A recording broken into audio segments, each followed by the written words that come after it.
Hey there guys, AlexWBGraphics here and welcome back to a brand new video on my channel. Today we've got something just a little bit different for you guys to mix it up from the normal series. And if you do end up enjoying this video, then please do drop a like. But as you can probably tell by the title, this is going to be the 2017 Confederations Cup's best players. Now I've gone ahead and selected, I believe, 14 players, or yeah, I think there's about 14 players. And they're the ones that basically stood out just by doing research or just my own opinion after watching the tournament. Now if you didn't watch the Confederations Cup tournament, then you should probably stick around for this to know who's done well in this tournament and who's maybe got someone to be in the shop window as the transfer window is just open. But if you did watch the tournament, then maybe leave your thoughts in the comment section down below and who you think I've missed out on here, who perhaps could have been in it. Now we start off with someone on the bench who hasn't actually made it into the 11, and that is going to be Jonas Hector. He's one of 3 players on this bench. He actually had a really good tournament, and I believe me, he will be in that 2018 World Cup squad with this performance he's put in for Germany, the winners of the whole thing. There's no reason why he isn't going to be in the World Cup squad. I think he's got nothing to worry about. He was in the Euro squad. He scored a winning penalty against Italy. He did his defensive duties exceptionally and also provided great impetus in the attacking third too, getting beyond, putting good crosses into also like a Werner and Stindl. So he's had a really good tournament in the Confederations Cup, and he just makes it onto the bench for me. Now we go on to another man who on the bench here, one of 3, this is going to be the second of 3, he's going to be Bruno Alves. Now whilst you guys are probably thinking, what the fuck, he's born in 1981, he can't be that good, but believe me, he is, and he's actually gone ahead and done really, really well for Portugal, coming after just like a veteran, wasn't even meant to be playing, but due to a suspension to Pepe, he did actually end up getting a bit of game time, and then he played against like Mexico or something. He played a few good games for Portugal, and actually in the 300 minutes he was on the pitch, they didn't concede, and he put in a really, really good display. Rangers have got themselves a very, very, very good and experienced centre half there. And now the final man who's only made it onto the bench for me is indeed going to be Julian Draxler. Now, Julian Draxler for me has been superb this tournament. He won the Golden Ball, but he hasn't actually made it into my 11. I don't think he's been that good. I know they gave him the Golden Ball. I think that's a little bit like too much. I know he's been good, but I think it's just he's the captain really. He had the captaincy, he had a lot of attacking freedom for Germany. He did really, really well. His performances in the opener against Australia were excellent, and he also did really well in the group game against Cameroon.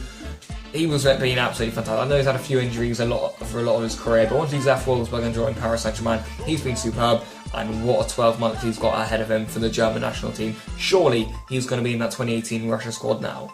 And now we start off here with the goalkeeper in our 11. It was going to be Claudio Bravo. There was no one else to choose. His performance has been impeccable. It was not his fault that Chile have lost this tournament. He's been superb. I mean, just remember the semi-final. There's 3 penalty saves against Portugal, who are really, really good at penalties, as they proved in the Euros. Certainly, they made pretty much all of their games through. They won all of them through very much winning penalty shootouts. So what a goalkeeper he is. He's proved he's a great goalkeeper. EA have downgraded him. He's only an 83 red card now, but he's proven to Man City that he can be good, but the pressure of the Premier League has crushed him. But what a tournament he's had to put himself right back in there. And I mean, clubs will hopefully be able to look at to pick him up this summer, because what a tournament he's had. He's going to be right back in the mix.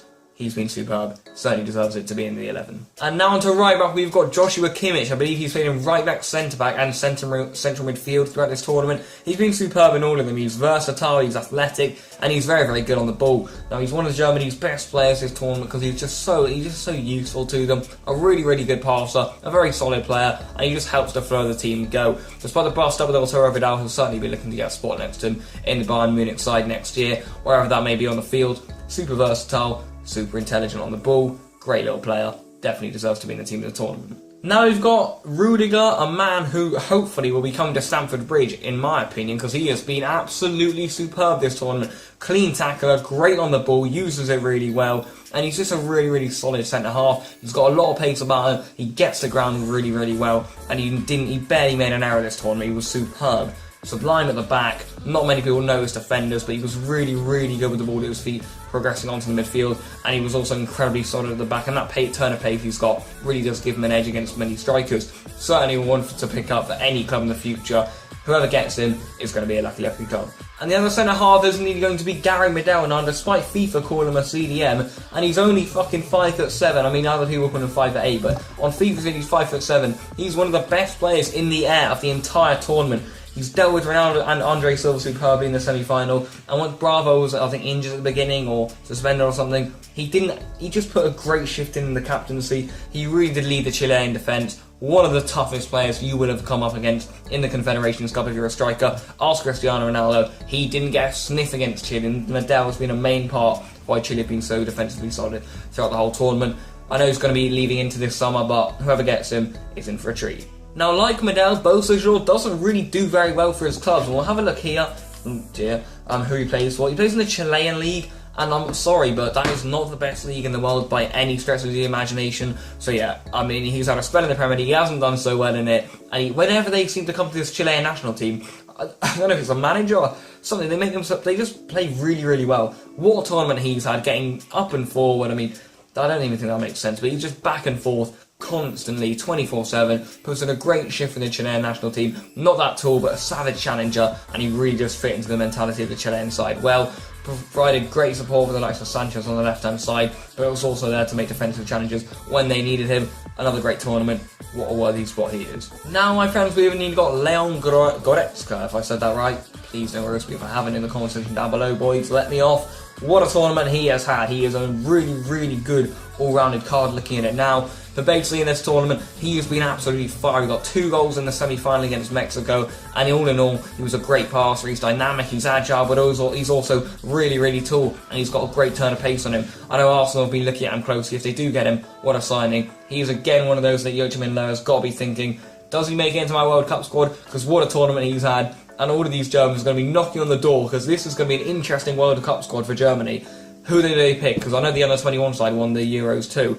This is going to be crazy. It's an incredibly packed squad.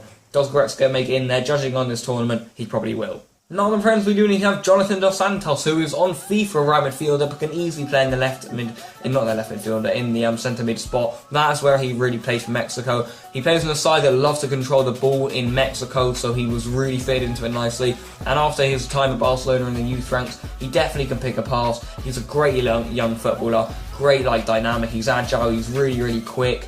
And I mean, the FIFA card just doesn't do enough justice for what he's done for Mexico this tournament. He has been absolutely superb, moving the ball around really, really nicely. A Mexican side that only just missed out on 3rd place, remember, to a lucky Portugal, I'd say. The VAR is so controversial. I mean, let me know what you think about that too, actually, in the comment section down below. The VAR, is it good, is it not? But yeah, Jonathan Dos Santos, another great tournament. I mean, I know he's often in the shadow of his brother Giovanni Dos Santos, but this tournament, he was never in his shadow. He had a great display. He should be proud of himself for his efforts. Now, Chile may or may not, well, they have, but they did indeed lose the final. But that is not down to Vidal. He would not stop trying. He was everywhere. And if Chelsea signed him, I know they've been linking them for like 4 years in a row now. If they did, it would be one of the best signings ever. He is absolutely class.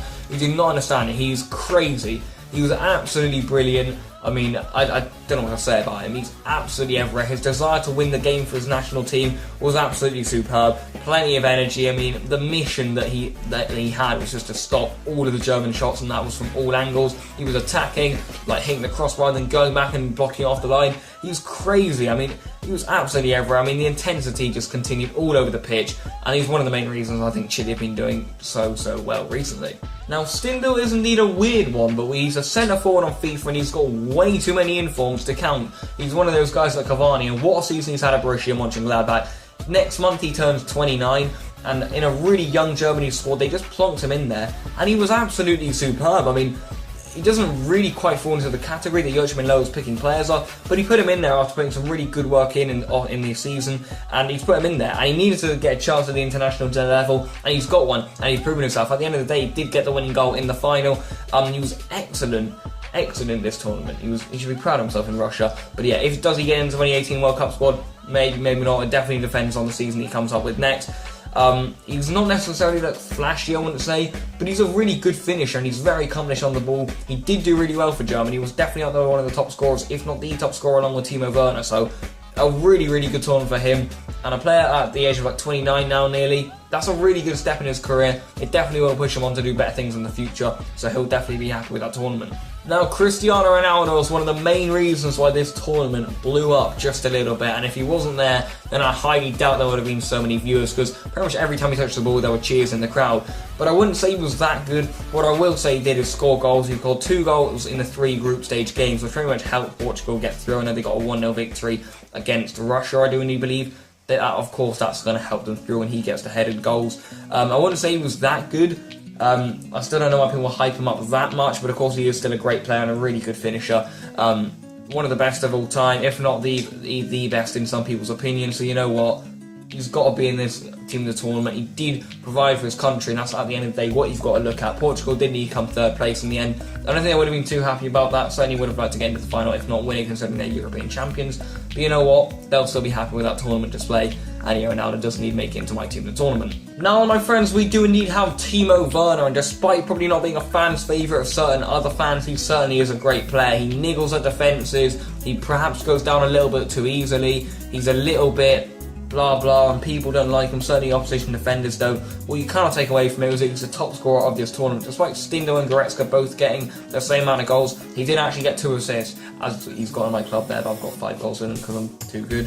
Yeah, anyway. He did indeed get 3 goals and 2 assists, which is really, really good at a tournament of 5 games. So, I mean, he couldn't really be more proud of himself in that regard. He did do really well, and you can see why he's in the shot window, certainly.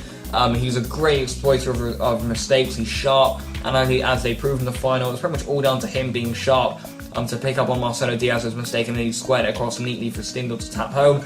But yeah, boys, he was one of the main reasons they ended up winning the tournament, and he certainly deserved to be up striker. What a tournament he's had to prove himself. I know plenty of big clubs want him, such as Liverpool, etc., etc. Surely he's going to move from Leipzig, or does he stay loyal to the boys from Germany? But that is where this video is going to actually have to come to an end. If you did enjoy it, please do drop a like. That is my team in the tournament.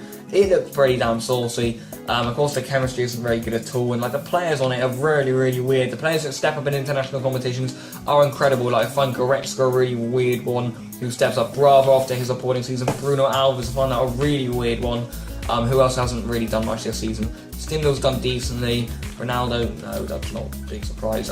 Dos Santos, I don't think he's barely got a sniff of Villarreal, and to come in and do that well for what do you call it? Mexico has been superb, and then we've got Kimmich playing out of position all over the shop. Plenty of great players in here who probably don't do so well for their clubs, but do excellently for their nations, and they have done in this tournament. Do drop a like on the video if you have enjoyed it. Let me know in the comment section down below who you thought should be in this squad, if you agree with any of my selections, and what you think of VAR, and whether it should be in the next couple of tournaments, even in the Premier League, next year, La Liga, etc., Bundesliga. And yeah, that's going to be it for me. Drop a like, and yeah, peace out.